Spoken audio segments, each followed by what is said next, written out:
Habakkuk 1:12 through 2:20. Devotional focus verse. For the vision is yet for an appointed time, but at the end it shall speak and not lie. Though it tarry, wait for it, because it will surely come, it will not tarry. Habakkuk 2:3. Waiting can be challenging. Early in our marriage, my husband and I went through a situation that required months of waiting. Since before we were married, we had discussed the possibility of someday adopting a child from Korea. One Sunday morning, my husband and I chatted with an older couple who had visited our church service. In the course of conversation, they mentioned that they had been operating an adoption center in Korea but were closing it. They had just one 3-year-old girl remaining for placement. Several couples had been interested in adopting this child, but they wanted to place her in a Christian home. In the days that followed, my husband and I could not get that little girl out of our minds. Eventually, we felt God's leading to investigate adopting her. However, we were not sure we could even locate the couple who had visited our church. Their name was common. In fact, the phone directory listed many individuals with the same first and last names as the husband. Amazingly, we were quickly able to locate the right couple. When we identified ourselves over the phone and explained the reason for our call, the woman choked up. With tears in her voice, she said that she and her husband had been praying ever since our meeting at church that we would feel led to adopt this little girl, even though nothing along that line had been discussed. With that affirmation of God's leading, my husband and I set out on our adoption journey. One by one, obstacles emerged and disappeared. The Holt International Adoption Agency agreed to process the paperwork and assist with the required medical exams for our daughter-to-be. She was the last adoption they handled for children not in their care. The normal income requirements for adoptive parents were waived, a necessary accommodation since my husband was still a full-time student. We passed the required home study evaluation and attended some pre-adoption classes. And finally, a family law attorney here in Portland agreed to handle our adoption process for free. Then, with the hurdles overcome, we waited and waited some more. During those seemingly endless months, at times it all felt like a dream. Would we really become parents to a little girl we had never seen who lived thousands of miles away? Still, we felt assured that God was in control, and we knew we must keep our trust in Him while we waited. In today's text, Habakkuk was in a time of waiting. God had given him a revelation, but it was for the future. However, God reassured him with the words of our focus verse, "The vision is yet for an appointed time, but at the end it shall speak and not lie. Though it tarry, wait for it, because it will surely come, it will not tarry." The word translated tarry here means be behind, and the implication is that the fulfillment would arrive in God's time. In essence, God was giving the prophet the same encouragement He gave us throughout our adoption journey. Be patient. I will work out my plans in my perfect time. God does not always allow us to know how He is going to work. When what we think needs to happen does not happen immediately, we may be tempted to ask, "When, God, when?" Most of us need to grow in the area of trusting God instead of focusing on the how and when questions. Are you waiting for God to work in some situation in your life today? Do not falter in your faith. Learn to live in confidence while God is working. Our daughter finally arrived, and we became a family of 3. And in the process, my husband and I had a refresher course in understanding that when we entrust situations to God, we can have peace while we wait, knowing that His ways and timing are always best. Background information. The final 6 verses of chapter 1 relate the prophet's questioning of God's purpose concerning Israel. This is followed in chapter 2 by a description of his watching in prayer and the subsequent woes addressed to the Chaldeans or Babylonians. God had told Habakkuk he would judge his people through oppression by the heathen Chaldeans who had already been used of God to destroy the Assyrians and Egyptians. In verses 12 through 17 of chapter 1, Habakkuk asked how God, who is holy, could use such an evil nation as an instrument of judgment on his own people. Verse 14 indicates that the prophet was fearful as he realized the people of Judah would become like helpless fish being captured by a fisherman, or Chaldea. The word angle in verse 15 is a hook, while the net and drag refer to a seine, a fishing net that hangs vertically in the water. The prophet reminded God of the ruthless character of the Chaldeans and asked if God would not intervene. In chapter 2, Habakkuk waited like a watchman on the city wall to see how God would respond. It might seem from verse 1 that he was expecting to be reproved. However, that word in the original language meant countered my argument. God told him to write down the vision and make it known throughout the land. Public notices of that day typically were written on clay tablets in large characters and posted in the marketplaces.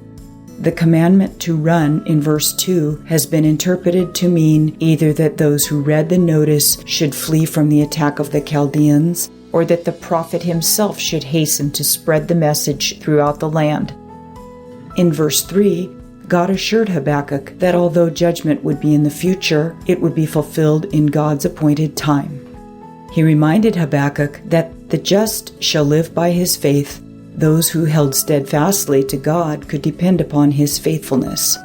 The word translated faith is the Hebrew emunah, which is derived from a verb meaning to be firm. This verse is one of the Old Testament statements most often quoted in the New Testament. Paul referred to it in Romans 1:17, Galatians 3:11, and Hebrews 10:38. It became a cornerstone belief of Martin Luther, who was instrumental in the start of the Protestant Reformation of the 1500s. In verses 6 through 19, God pronounced a series of 5 woes. Most Bible scholars feel these were directed against the Chaldeans, although the evils described will incur God's judgment wherever they exist. In Bible prophecy, a woe is generally an indictment, a pronouncement of judgment, or a mournful lament. A modern paraphrase might be, "Oh, how horrible it will be." The word woe occurs 50 times in the prophetical books of the Old Testament. The woes described in Habakkuk 2, 6 through 19 were as follows. Habakkuk 2, 6 through 8, woe to the greedy. Habakkuk 2, 9 through 11, woe to the covetous who exalt themselves. Habakkuk 2, 12 through 14, woe to the violent. Habakkuk 2, 15 through 17, woe to the shameless drunkard. Habakkuk 2, 18 and 19, woe to the idolater. The chapter ends with a call to worship in verse 20, an affirmation of faith that also provides a fitting transition to the hymn for public worship recorded in chapter 3. Conclusion. As Christians, we can trust that God is working in our lives even when we do not understand His ways or know His timing.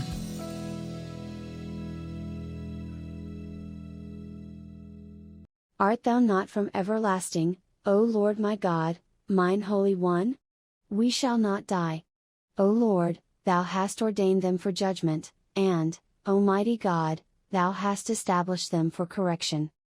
Thou art of purer eyes than to behold evil, and canst not look on iniquity, wherefore lookest thou upon them that deal treacherously, and holdest thy tongue when the wicked devoureth the man that is more righteous than he. And makest men as the fishes of the sea, as the creeping things, that have no ruler over them. They take up all of them with the angle, they catch them in their net, and gather them in their drag, therefore they rejoice and are glad. Therefore they sacrifice unto their net, and burn incense unto their drag, because by them their portion is fat, and their meat plenteous. Shall they therefore empty their net, and not spare continually to slay the nations? Habakkuk? Chapter 2. I will stand upon my watch, and set me upon the tower, and will watch to see what he will say unto me, and what I shall answer when I am reproved. And the Lord answered me, and said, Write the vision, and make it plain upon tables, that he may run that readeth it. For the vision is yet for an appointed time, but at the end it shall speak, and not lie, though it tarry, wait for it, because it will surely come, it will not tarry. Behold, his soul which is lifted up is not upright in him, but the just shall live by his faith. Yea also, because he transgresseth by wine, he is a proud man, neither keepeth at home, who enlargeth his desire as hell, and is as death, and cannot be satisfied, but gathereth unto him all nations, and heapeth unto him all people. Shall not all these take up a parable against him, and a taunting proverb against him, and say, Woe to him that increaseth that which is not his! How long? And to him that ladeth himself with thick clay. Shall they not rise up suddenly that shall bite thee, and awake that shall vex thee, and thou shalt be for booties unto them? Because thou hast spoiled many nations, all the remnant of the people shall spoil thee, because of men's blood, and for the violence of the land, of the city, and of all that dwell therein. Woe to him that coveteth an evil covetousness to his house, that he may set his nest on high, that he may be delivered from the power of evil. Thou hast consulted shame to thy house by cutting off many people, and hast sinned against thy soul. For the stone shall cry out of the wall, and the beam out of the timber shall answer it. Woe to him that buildeth a town with blood, and stablisheth a city by iniquity. Behold, is it not of the Lord of hosts that the people shall labor in the very fire, and the people shall weary themselves for very vanity? For the earth shall be filled with the knowledge of the glory of the Lord, as the waters cover the sea. Woe unto him that giveth his neighbor drink, that puttest thy bottle to him, and makest him drunken also, that thou mayest look on their nakedness. Thou art filled with shame for glory, drink thou also, and let thy foreskin be uncovered, the cup of the Lord's right hand shall be turned unto thee, and shameful spewing shall be on thy glory.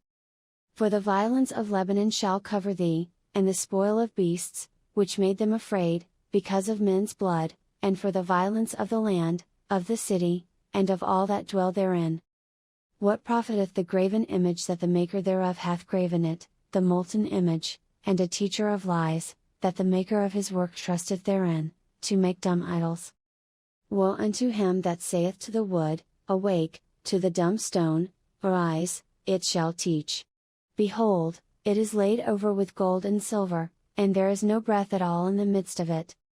But the Lord is in his holy temple, let all the earth keep silence before him.